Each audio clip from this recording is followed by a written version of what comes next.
Hello, my friends. It's Julie from Dragonfly Awakening of Colorado. So far in the Transformation Station series, we've explored how to recognize and begin healing your core wound. But what happens after that?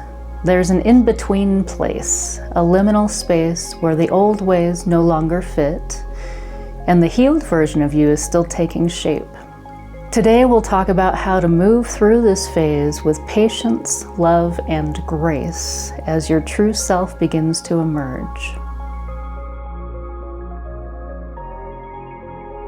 When you begin healing the deeper wounds that have been running your life, it's rarely just a hop, skip, and a jump into your new reality. Maybe it can be, in some cases I guess anything is possible, but most of the time, those wounds have taken root in the form of habits, patterns, and behaviors that don't just disappear overnight. When you choose to heal, you have to keep choosing it. Breaking a pattern is a lot like breaking an addiction. It means choosing a new way of being every day, even when slipping back into the old way might feel a lot easier. It's learning to make new choices and finding new ways to respond, to think, and to move through life. And in that process, you'll likely encounter this in-between space, also called a liminal space or the void, the place where old patterns are fading, but new ones haven't fully taken hold. This in-between phase can feel strange, unsettling, and deeply confusing. You're doing the hard work of healing old wounds and breaking old patterns, but now you're asking, who am I without all that? I've been through this liminal space myself. I remember feeling like I wasn't even a real person, like everything I felt wasn't even mine. I felt like I was just walking around, being a mirror to other people in my life, but didn't actually have an identity of my own. It was like being reborn, and now I had to figure out who this new version of me was and what I thought, felt, and believed. It can really feel like you're floating between worlds. You've detached from the old world, and you're just floating there, waiting for your feet to land in the new one. And that can bring up a lot of emotions. Sometimes there's peace and relief, but other times there's confusion, grief, or a sense of emptiness. And just to reiterate, there's a lot of psychological work involved in this process, and I am not a mental health professional. What I share here comes from my own experience, education, and spiritual perspective, so please take what resonates and leave the rest. And if you find yourself overwhelmed or struggling with intense emotions during your healing journey, consider reaching out to a licensed therapist or counselor for additional support. So let's talk about some of the things you might start to experience in this in-between place. This list isn't complete or in any particular order, it's just arranged in a way that makes sense to me. One of the first things you may notice is disorientation, or even extreme confusion. This is a phase where you may have stopped reacting from pain, but you don't quite know what your new response should be yet. For people pleasers, I think this can be especially strong. When you finally wake up and realize your purpose in life isn't to make everyone else happy, it can leave you wondering, what the hell am I here for then? Maybe someone asks something of you and for the first time you say no, and suddenly they don't like it. They push back. They might even lash out. They might say things like, "What's wrong with you? You've changed and not in a good way. I don't like who you've become." That can be so confusing because you're not doing anything wrong. You're just finally choosing yourself, your peace, your truth, your energy. But to people who are used to the old version of you, the accommodating version, that can feel like a betrayal. When you start standing in your power, some people might see it as rebellion, but it's really reclamation. You might feel like you've done something bad, but in reality, you're doing something right. And that outer confusion often mirrors what's happening inside. When the old coping mechanisms start falling away, It can feel like you're falling away too. You start wondering, if I'm not the fixer or the peacekeeper or the strong one, then who am I? This is where your old identity starts dissolving, but your new identity has not fully formed. You might question whether your instincts, your preferences, or your emotions even belong to you, or if they're someone else's that you've adopted. You might notice yourself hesitating before responding to things that used to trigger you. That hesitation is actually progress. It's your system learning to pause, to think, and to choose differently. Emotionally, the stage can feel unpredictable. One day you might feel light, peaceful, or free. The next you might feel unsure or off balance. That doesn't mean you're doing anything wrong. It just means your mind and body are adjusting to a new way of being. You might also have moments where you feel numb or disconnected, almost like the emotions are switched off. That can feel a little scary, but it's pretty normal. When your system has spent years reacting to pain, sometimes it needs a little reset. Numbness isn't a sign that you don't care or that you're going backwards.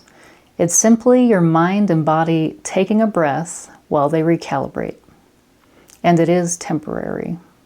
If you're feeling lost or uncertain right now, you're not failing at anything. You're just in transition.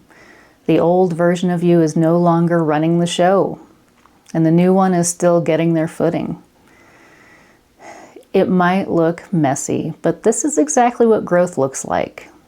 So just be patient with yourself. And here's a simple tip. If you struggle with how to respond to things now, just pause and ask yourself, how would a person who really loves and values themselves respond right now? Consciously ask yourself that question often.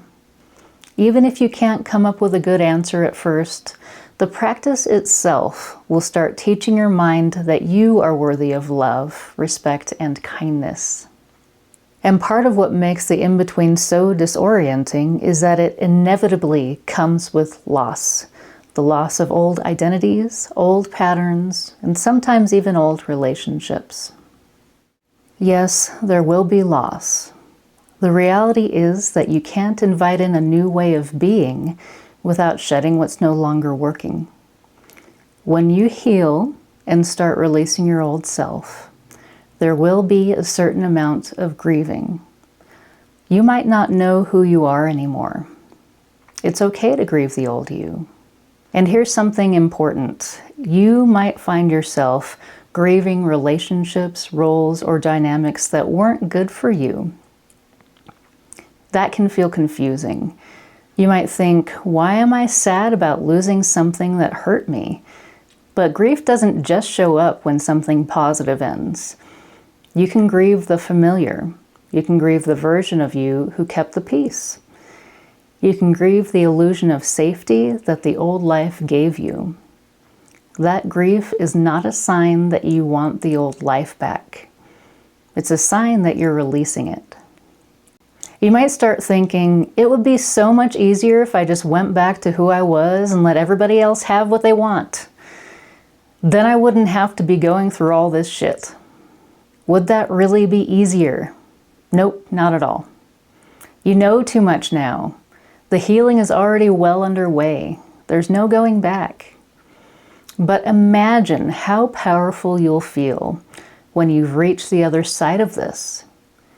When you can look in the mirror and say, I'm healthy now. I respond to things in a healthy way. I'm no longer a slave to my triggers. I have healthy relationships with healthy, happy people. And yes, unfortunately, you might lose people. When you start loving yourself and treating yourself like someone who matters, believe it or not, some people are not going to like that.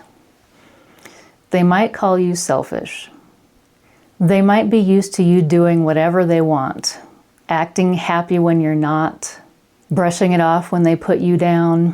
When you finally stand up for yourself and your own wants and needs, when you finally start setting healthy boundaries, that's going to really rattle their cage. You're supposed to fit into their world, not the other way around. But you are not the only one who should be expected to adapt to everyone else. And if you're interested in really healing, you must stop expecting yourself to be that person. Loss of people in your life can easily happen the second you start saying no. And you can't just keep saying yes just to keep people in your life. Now, you can give people chances. If someone close to you isn't loving this new version of you at first, remember that most people are not great at handling change. You can try to talk with them and help them understand that this is not selfishness, it's self-love. You can explain that you're healing, you're growing, and you could really use their support. But it's really important to understand that giving someone a chance does not mean shrinking back to make them comfortable again. It does not mean abandoning the progress you've made. It doesn't mean proving that you're still easy to deal with or swallowing your needs to keep the peace. A chance simply means this: you show them who you are becoming and you watch how they respond. That's it. Please don't bend over backwards to earn someone's approval. Don't beg them to understand. Just show up as a healthier you and give them the opportunity to rise with you. And some people actually will. Some people will surprise you in the best ways. They might struggle at first, but they'll adjust because they care about you. They'll try. They will listen. They'll say things like, "I didn't realize that hurt you," or "I want to do better," or "I'm proud of you." These are the kind of people who are worthy of staying in your life.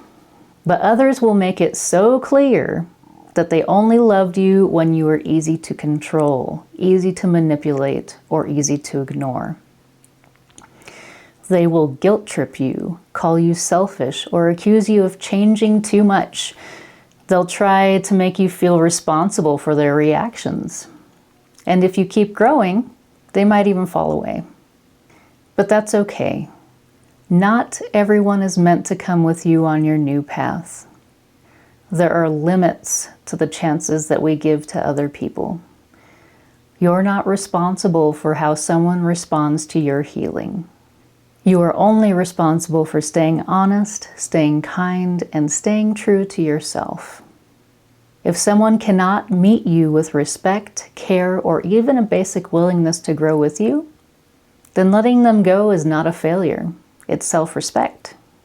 And yes, you will grieve that loss.